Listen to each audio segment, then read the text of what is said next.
বিএনপিতে তোলপাড়, বিএনপি হতাশ। বিএনপি আসলে এখন জামাতকে ভয় পায়। জামাত বলছে যে আমরা তো ক্ষমতায় যাব, শিবির সেক্রেটারি বলছে জামাত ক্ষমতায় যাবে, এটা 80% নিশ্চিত, এবং 160-161 আসন নিয়ে যাবে। জামাতের আমির থেকে শুরু করে জামাতের হাইকমান্ড প্রতিনিয়ত বলছে জামাত ক্ষমতায় যাবে, ইটস ফাইনাল। জামাত ক্ষমতার কাছাকাছি চলে গেছে। এখন ক্ষমতা যাওয়ার পর কিভাবে নিজেদেরকে সংযত রাখা যায়, ক্ষমতার ভার বহন করতে হয়, এইসব ট্রেনিং প্র্যাকটিস জামাত দেওয়া শুরু করেছে। জামাত যেভাবে সূক্ষ্মভাবে অনেক দূর এগিয়ে গেছে, বিএনপি তার দ্বারে কাছেও যেতে পারেনি। দিন যত যাচ্ছে বিএনপির ভোট তত কমছে, এবং বিএনপির কপাল খারাপ। জামাত ভালো ভালো লোক কাছে পাচ্ছে, নতুন ভাবে ইলিয়াস পিনাকি, মাহমুদুর রহমানদের সমর্থন পাচ্ছে, আর বিএনপি যাদেরকে কাছে পাচ্ছে তারা উল্টো অ্যাকশন, সাইড এফেক্ট ঔষধের। যেমন বিএনপি অনেক কষ্ট করে জুনায়েদ নাকি বাবুনগরী একজন আছে, মহিবুল্লাহ বাবুনগরী, হেফাজতের আমিরকে দালাল বানিয়েছে। এখন হেফাজতের আমির যে কথাবার্তা বলেন এতে বিএনপির ভোট যা আছে তাও যায়। তো এরকম বিএনপির ক্ষেত্রে হচ্ছে উল্টা অ্যাকশন। বিএনপি এখন হারু পার্টি, লুজার্স পার্টি। তা জামাত কিছু কথা বলে দিচ্ছে বিএনপিকে, ওগুলো বিএনপিকে বিদ্ধ করছে, এবং বিএনপি ওগুলো শুনে আরো বেশি হতাশ হয়ে পড়েছে। তা দর্শক, এই জন্য আমরা বিশ্লেষণ করছি, এদেরকে হাতে হারিকেন ধরিয়ে দেন। আসলেই বিএনপি শিক্ষা পাচ্ছে, এবং অনেকেই বিএনপি রাজনীতি করবেন না, এই দলে ভোট দিয়ে লাভ নেই, এগুলো ছেড়ে দিয়ে এরকম মানসিকতা অনেকের মধ্যে ঢুকে গেছে। আগামী নির্বাচনে ছাত্র জনতা দুর্নীতিবাজদের লাল কার্ড দেখাবে, গোলাম পরোয়ার। ছাত্র জনতার কথা বলছেন, মানে জেনজি ভোটার কিন্তু 30-35% হবে। এর মানে জেনজি ভোটাররা বিএনপি কে ভোট দেবেন, এটা বিএনপি ভালোভাবে জানে। যে জেনজি ভোটাররা কাকে ভোট দিবে, সাদিক কায়েমরা যে পক্ষে দেখবে ওই পক্ষকে ভোট দিবে, প্রমাণ কিন্তু অলরেডি হয়ে গেছে। বিশ্ববিদ্যালয়ের তরুণরা বাংলাদেশের ইতিহাস বলে ঢাকা বিশ্ববিদ্যালয় থাকে যে পথে, বাংলাদেশ থাকে সে পথে। সেই দৃষ্টিকোণ থেকে সাদিক কায়েমরা যে পথে থাকবে, জেনজি সে পথে থাকবে। আমাদের জেনজিকে গাঞ্জাখোর, রাজনৈতিকভাবে অসচেতন মনে করবেন না। আমাদের এই জেনজি স্মার্ট, আমাদের এই জেনজি উচ্চশিক্ষিত, আমাদের এই জেনজি পলিটিক্যালি কনসাস। অতএব এই জেনজি উল্টা পাল্টা কিছু করে না। এই জেনজি ভেবে চিন্তে জাতির বৃহত্তর স্বার্থে সিদ্ধান্ত নেয়। বিশেষ করে আমাদের জেনজি ফিমেলরা, নারীরা অত্যন্ত পরিশুদ্ধ, অত্যন্ত স্মার্ট, যেটা আমরা দেখেছি ছাত্র সংসদ নির্বাচনে সৎ এবং যোগ্যদের ভোট দিয়েছে। নন শিবির, হিজাব পরে না, জিন্স পরে ঘুরে মেয়ে শিবিরকে ভোট দেয়। তা আমাদের জেনজি কোথায় গিয়েছে আপনি চিন্তা করেছেন? তো জামাত যেদিন নন হিজাবি, জিন্স টপস পরা, ওয়েস্টার্নস পরা নারীদের ভোট পাওয়া শুরু করেছে ছাত্র সংসদ নির্বাচনে, সেদিনেই বাংলাদেশের ফয়সালা হয়ে গেছে যে তরুণ প্রজন্মের দল জামাত ইসলামী, এবার জেনজি ভোট দিবে জামাতকে। এই ছাত্র জনতার দল জামাত, জুলাই জনতার দল জামাত, জুলাই ভিত্তিক দল জামাত, তারুণ্য ভিত্তিক দল জামাত, এতে বিএনপির মাথা খারাপ, বিএনপি হতাশ। প্রবাসীদের দল জামাত, প্রবাসীদের পোস্টাল ব্যালট রেজিস্ট্রেশন শুরু হয়ে গেছে, আপনারা জানেন। তো এই জায়গায় আগামী নির্বাচনে ছাত্র জনতা দুর্নীতিবাজদের লাল কার্ড দেখাবে গোলাম পরোয়ার।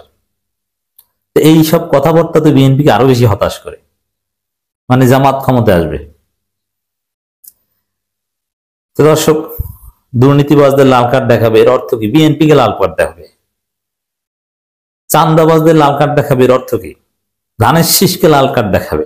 সোজা কথা, এটা নিয়ে রাগঢাক নাই। মাঠে ময়দানে নানান কারণে তারা এইসব কথা এরকম বলতে পারছেন না, কিন্তু আমরা তো বলছি আপনারা এটা পৌঁছে দেন। দুর্নীতিবাজ, চান্দাবাজ মানে হচ্ছে ধানের শীষ বিএনপি।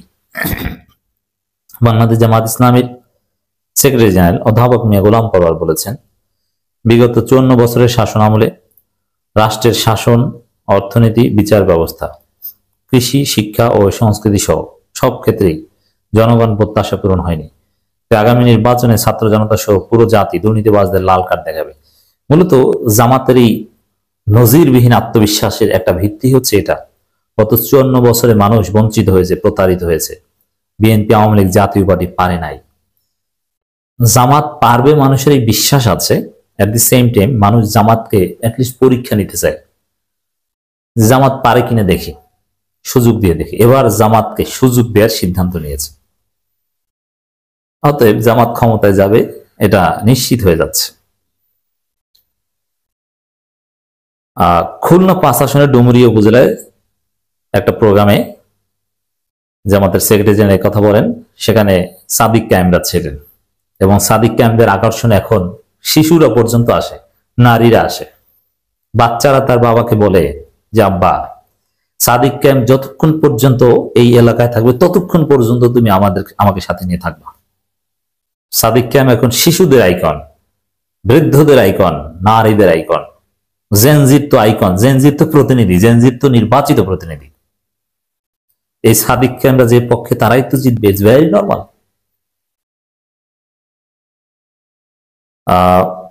গোলাম পরোয়ার বলেন 5 আগস্টের রাজনৈতিক পরিবর্তনের পরও মাঠ দখল, বাজার ঘাটের নিয়ন্ত্রণ ও চাঁদাবাজি আগের মতোই চলছে।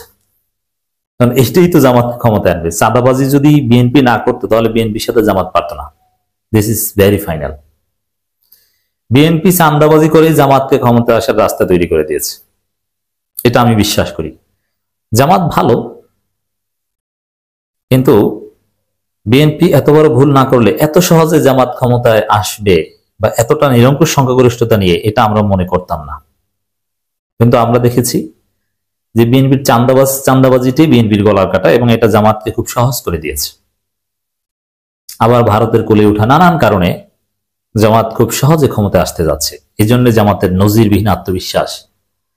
আর বিএনপি চাঁদাবাজি এবং ভারতের ফাঁদে পড়েছে, তারা চাইলেও এ থেকে বের হতে পারছে না। যেমন তারেক রহমান নিজে বলেছেন যে চাঁদাবাজির বিরুদ্ধে জিরো টলারেন্স, এটা আমরা সহ্য করব না। কিন্তু তারেক রহমানের কথায় 1 টাকাও চাঁদাবাজি কমে না বাড়ে? বাড়ে। এর মানে চাঁদাবাজি নিয়ন্ত্রণ করার সক্ষমতা কারণে এটা একটা ভিশাস সার্কেল। এখানে যারা হাত দেয় এরা আর বের হতে পারে না।